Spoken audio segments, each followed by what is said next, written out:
Good evening. In the news tonight, an arson task force is being formed following a series of arson fires in Vincennes and Knox County.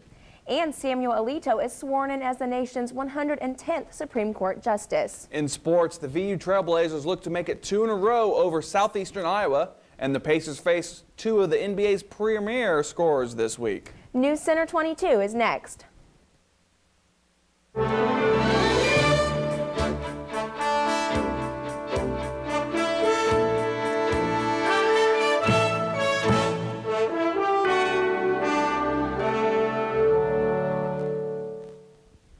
Area fire departments are forming an arson task force to begin comparing notes on arson fires in their fire districts.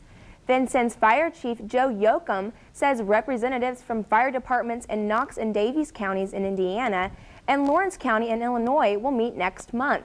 The State Fire Marshal's Office and the Federal Bureau of Alcohol, Tobacco, and Firearms will also take part. There have been at least 20 arson fires in the city of Vincennes over the past 2 years. Last summer, an arson fire destroyed the former Universal Scientific Warehouse on Willow Street. Recently, arson fires have been set at the Hillcrest Building and another building on Old Bruceville Road in the Vincennes Township Fire District. The Palmyra Township Fire Department is also investigating a suspicious fire Sunday at a vacant house on McClure Road. A witness saw someone running away from a burning house. Anyone with information on any of the fires is asked to call the state's arson hotline at 1-800-382-4628. Rewards of up to $5,000 are offered for any information leading to the arrests of those setting fires. Callers may remain anonymous. Indiana House Republicans have proposed a 10-year freeze on the tolls residents who live along the Indiana Toll Road would pay if it's leased to a foreign consortium. The proposed GOP changes to a highway bill would also create regional development authority for Elkhart, Steuben, and LaGrange counties to oversee economic development projects and fund them with $100 million over 10 years. The money would come from a $3.85 billion payment with private venture who has bid to lease the toll road for 75 years. Republicans who control the House 52-48 must pass the highway plan by midnight Thursday to advance it to the Senate. Some House Republicans, especially those from districts that include the toll road, had wavered about backing the bill that prompted the GOP to offer changes intended to get the bill through today's amendment stage. Meanwhile, officials in Greene County are coming out in opposition to Daniels' plan to build the Interstate 69 extension as a toll road. The County Council and Commissioners have both passed resolutions that support building the highway between Indianapolis and Evansville, but strongly oppose making it a toll road. Officials say a toll road would hurt the county's economy. Commissioners President Bart Beard estimates it could cost local residents $350 a year to travel on a toll road regularly.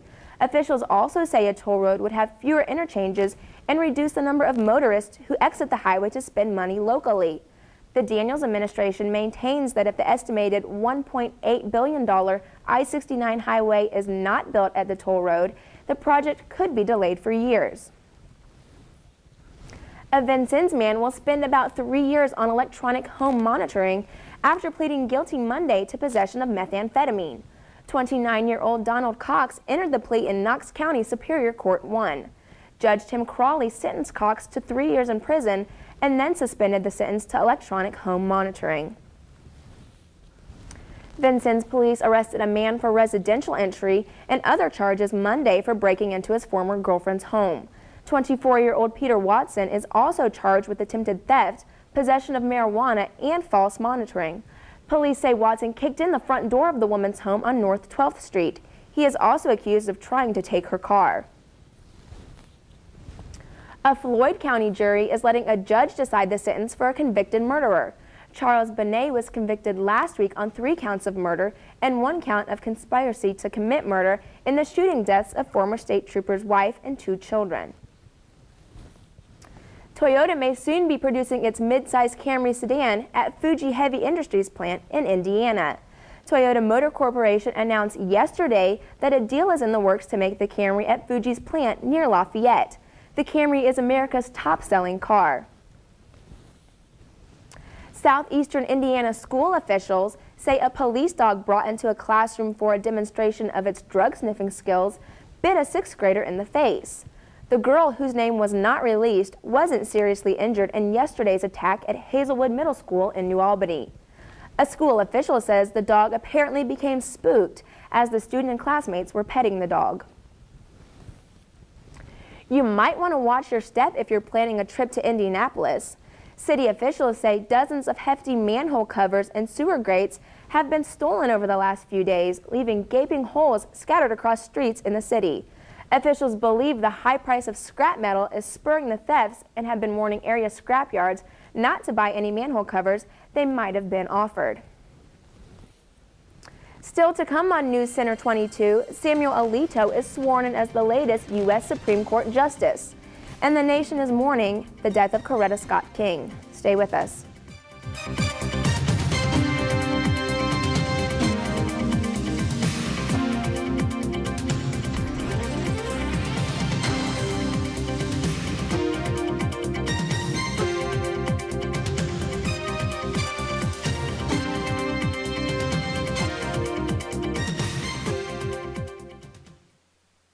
Next time on Frontline, we have the terrorists on the run. Since 9/11, there have been no Al-Qaeda attacks in the United States. But in Madrid, Berlin, and London, there is a growing threat. We must prepare to die now. Al-Qaeda today is larger than anyone believed them to be. Europe has become a battlefield. Is Europe Al-Qaeda's new front? A Frontline investigation. 2006 Columbia DuPont Award winner. You can expect to see Samuel Alito sitting with the other Supreme Court justices at the State of the Union speech tonight. Alito was sworn in today at the Supreme Court building about an hour after the Senate confirmed his nomination by a vote of 58 to 42. Alito becomes the nation's 110th Supreme Court justice. All but one of the Senate's Republicans voted for his confirmation. All but 4 of the Democrats voted against him. That makes it the most partisan victory in modern history. It's the smallest number of senators in the opposition party to support the nominee. Georgia's governor has ordered flags at all state buildings to be flown at half-staff following the death of Coretta Scott King. The governor has also offered to allow King to lie at the Capitol. There's been no immediate response to the offer. Martin Luther King's widow died overnight. She was 78. Her sister says she passed away at a holistic health center in Mexico. King had suffered a serious stroke and heart attack last August. Soledad O'Brien has a look at her life. She became known to the world as a woman of courage and conviction. But as a girl from rural Alabama, Coretta Scott King probably never dreamed of the historic events that awaited her life. She studied music at Antioch College in Ohio. In 1951, she received a scholarship to the New England Conservatory of Music in Boston, Massachusetts. While there, she met and married Martin Luther King Jr., who was studying theology at Boston University. In 1954, Dr. King began his career as a pastor and his civil rights work in Montgomery, Alabama. Mrs. King worked closely with her husband behind the scenes while raising their 4 children. In December 1955, Rosa Parks refused to give up her seat on a public bus to a white man. And we feel also that one of the great glories of American democracy is that we have the right to protest. It set off the 381-day Montgomery bus boycott. The civil rights movement had begun. It was a dangerous time for the King family.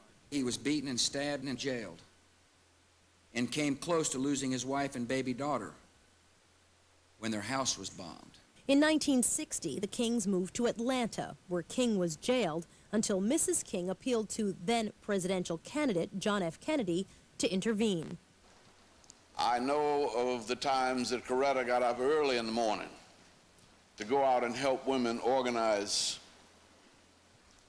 as hospital employees. Coretta King balanced mothering with movement work, organizing sit-ins at segregated restaurants and marches. She also performed in freedom concerts, singing and reading poetry to raise money for the Southern Christian Leadership Conference. Now is the time. She was present at many of the major events in the civil rights movement, like the Washington Mall March, where her husband gave his I Have a Dream speech. In 1968, an assassin's bullet shattered her world. killing Martin Luther King Jr. in Memphis. His death sparked outrage and riots. Coretta moved from the role of wife to that of caretaker of her husband's legacy. At the same time, she was raising 4 children, encouraging and teaching us by example to be the very best that we could be. She created a living memorial dedicated to advancing King's dream. Mrs. King remained a dynamic figure for civil rights. She joined the battle to end apartheid in South Africa. But life in the endless spotlight proved to be grueling. There was a bitter public fight between the King family and the National Park Service over preserving King's birthplace and his tomb. And the controversial absolution by her youngest son, Dexter King, of James Earl Ray, the man who confessed and then recanted to the assassination of Martin Luther King Jr. I believe, and as I said, my family believes that he is innocent. Like others who've survived racism, intolerance, and great loss, Mrs. King lived life with a special kind of grace. She challenged future generations to dream of more. We must make our hearts instruments of peace and nonviolence, because when the heart is right, the mind and the body will follow. A civil rights icon herself, she ranks among the most influential African Americans of all time. Soledad O'Brien reporting. President Bush is expected to push his message about Iraq and the war on terrorism again tonight.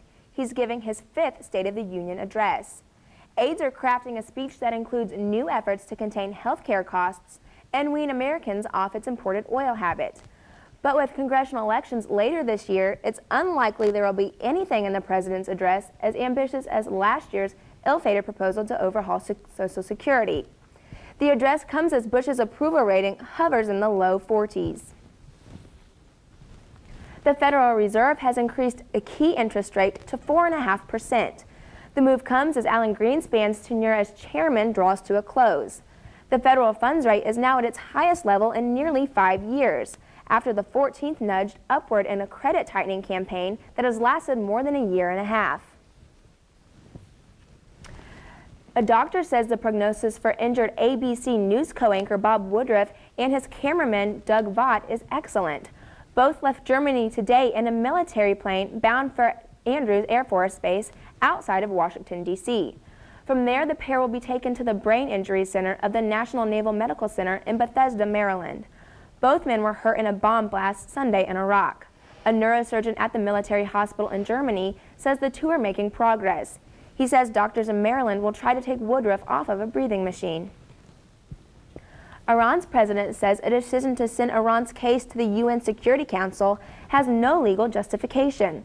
The response comes after permanent members agreed Iran should be referred to the Security Council over its nuclear ambitions. Meanwhile, OPEC agreed today to keep crude oil production steady. Its president notes that Iran had pledged that it would not withhold any oil because of tensions with the West over its nuclear program.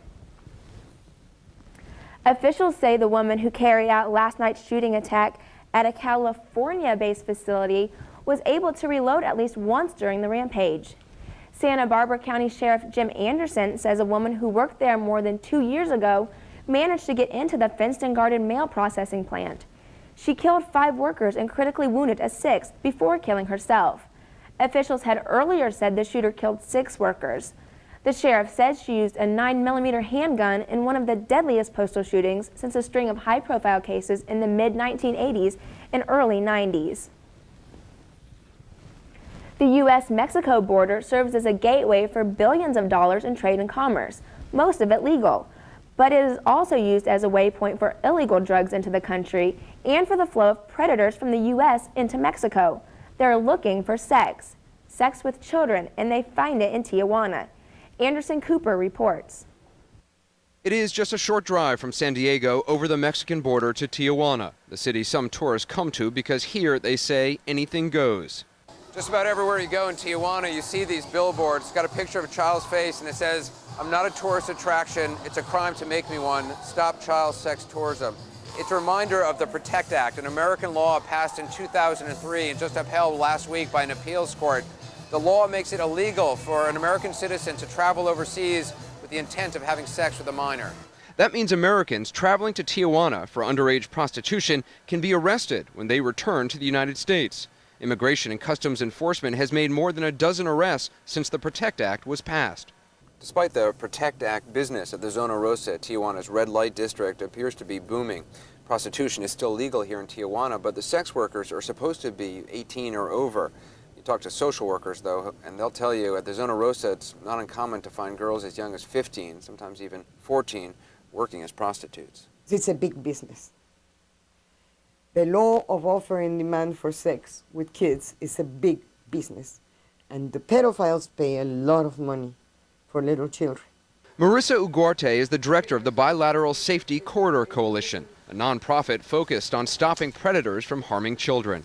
What needs to be known out there is we're going to get you. We are going to get you, and we're not going to stop. The problem of child trafficking extends well beyond Tijuana.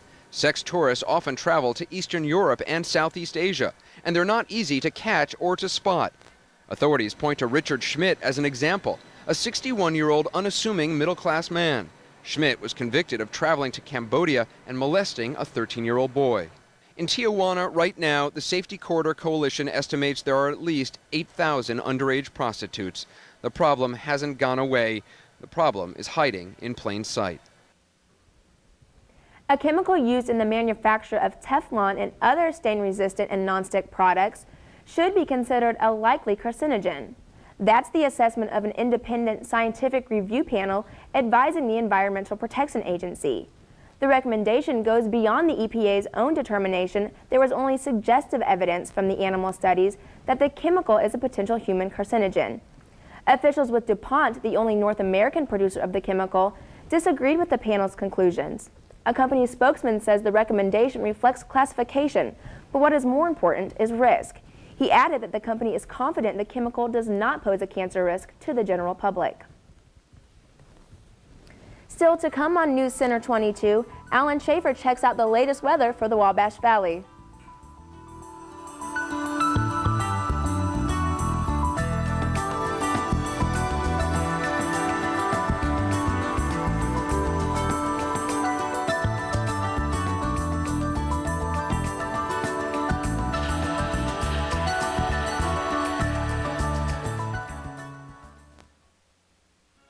Tune in to Wvut this Tuesday night. At 8, a team of engineers, architects, and historians attempt to recreate a Roman bath on Nova's Secrets of Lost Empires. Al-Qaeda's new front on Frontline surveys Islamic militancy in Europe. Then at 10, Independent Lens opens its 4th season with One Nation Under a Groove, a profile of Parliament Funkadelic that features animation to explore P-Funk's unique mix of rock and R&B. Tuesday night on Wvut.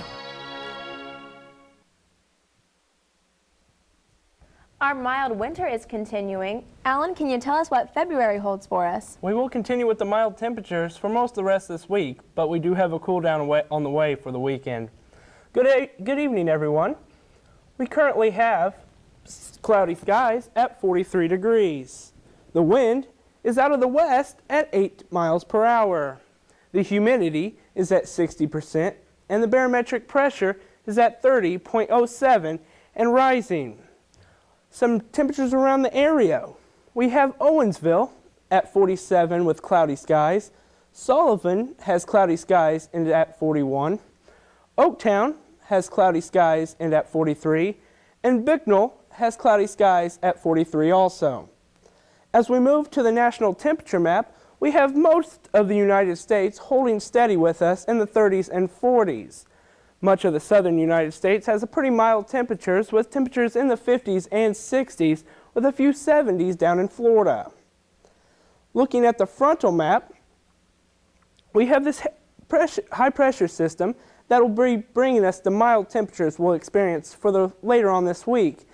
We also have this low just off the coast, east coast, bringing rain to much of the northern eastern United States. Looking towards the west, we have this area of low pressure that will eventually make its way towards our area, bringing us a 20% chance of rain for Thursday, a 30% chance of rain for Friday, and as this cold front also approaches our area, we're going to throw in a chance for snow on Saturday. Let's take a look at your forecast. Tonight, partly cloudy, a low of 34. Tomorrow, partly cloudy and a high of 54. Tomorrow night, partly cloudy and a low of 38. For your Thursday, we have a chance of rain, a high of 50 and a low of 37. For Friday, we're going to have cloudy skies and still a chance of rain, high of 49 and a low of 31. And for Saturday, we might see a few snow flurries at 36 for your high and 25 for your low. And Amy, that's a look at weather. Thanks, Alan. Still to come on Newscenter 22, Kurt Maddox has a preview of tonight's VU Trailblazer game, plus highlights from last night's NBA action.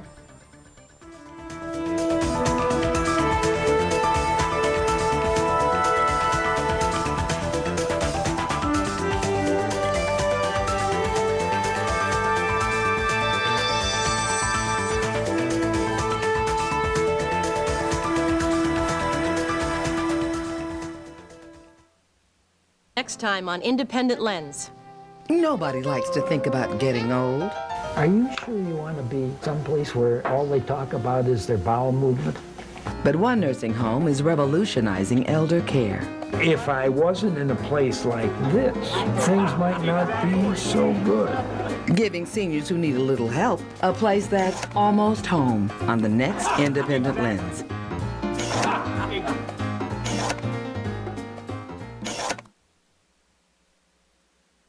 Blazers look to clip Hawks for a second time. Good evening, everyone. For TV 22 Sports, I'm Kurt Maddox. The Vincennes University Trailblazers are in Burlington, Iowa tonight to face Southeastern Iowa. VU beat the Blackhawks 55-50 in the PE complex back on January 14th. The Blazers held Southeastern to 30% shooting in that contest, and on the season they are limiting opponents to just 38% from the field. Offensively, VU has shown a balanced attack with 3 players averaging 10 points per game. Meanwhile, Southeastern continues to struggle as they bring a 9-14 mark into tonight's contest.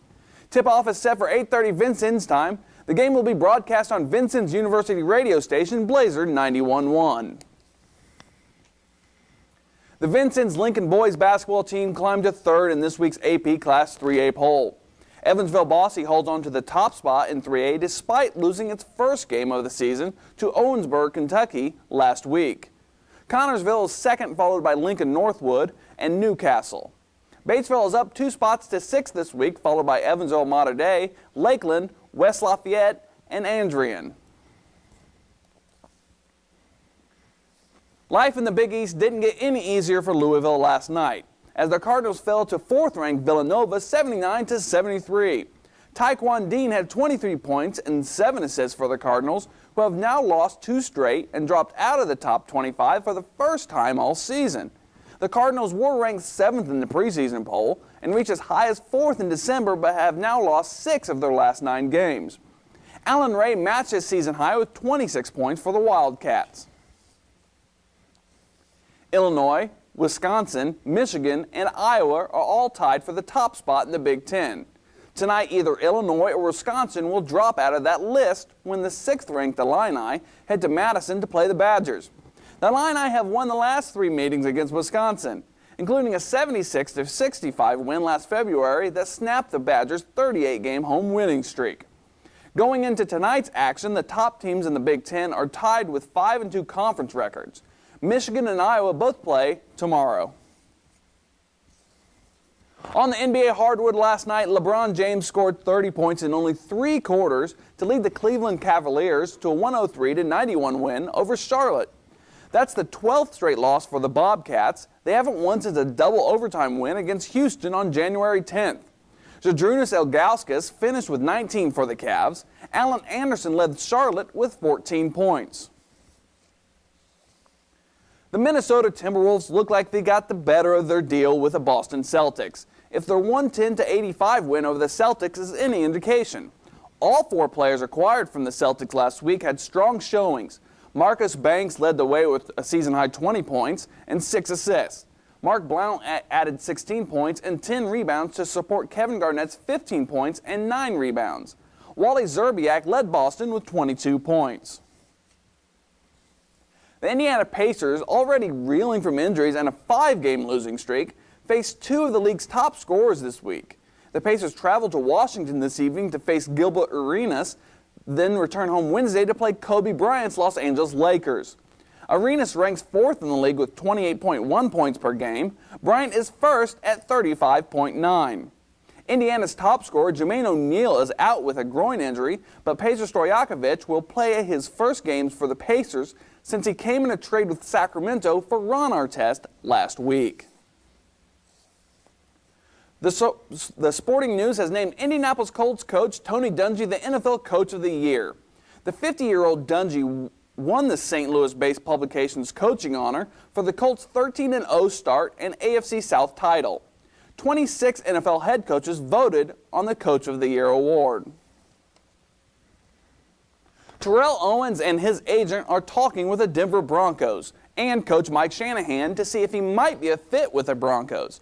Owens is under contract with Philadelphia, but the Eagles have given him permission to seek a trade. Owens and agent Drew Rosenhaus were spotted at the Denver airport yesterday after meeting with Broncos officials. The Tennessee Titans have made an offer to rework Steve McNair's contract and are waiting for a counteroffer from the quarterback.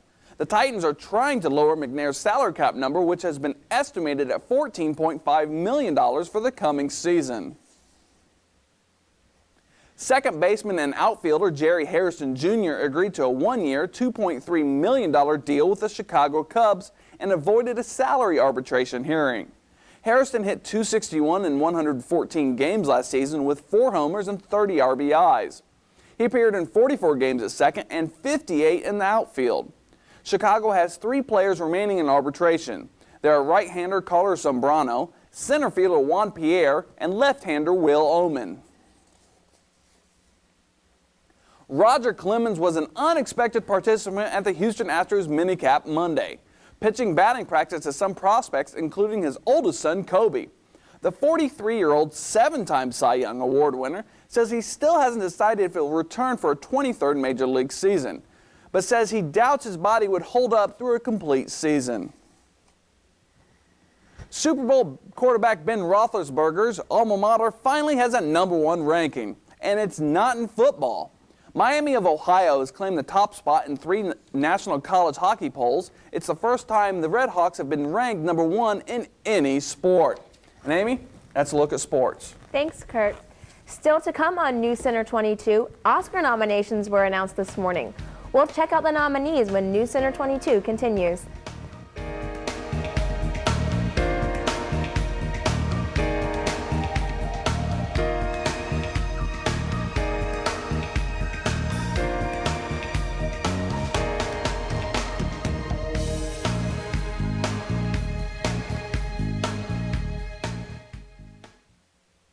Ancient Rome, 2,000 years ago. The emperor and his guest want to drop their togas and go skinny dipping together. They want hot and cold running water, and, oh yes, they want the floor to be warm, so their precious Roman tootsies don't get cold. You get to build it, and Caesar is not known for his sense of humor. Get wet with Nova on Secrets of Lost Empires.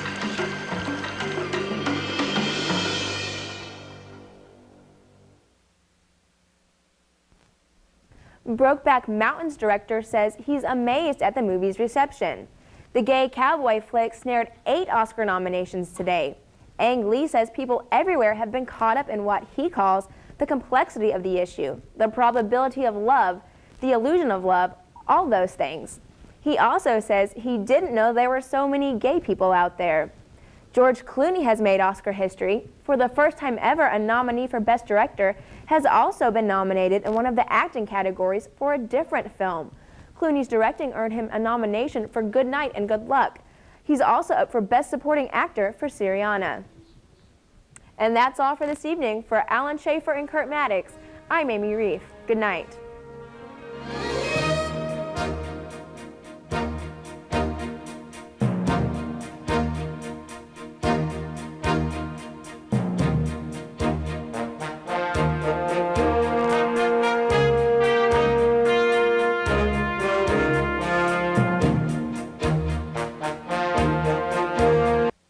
This This is WVUT Vincennes.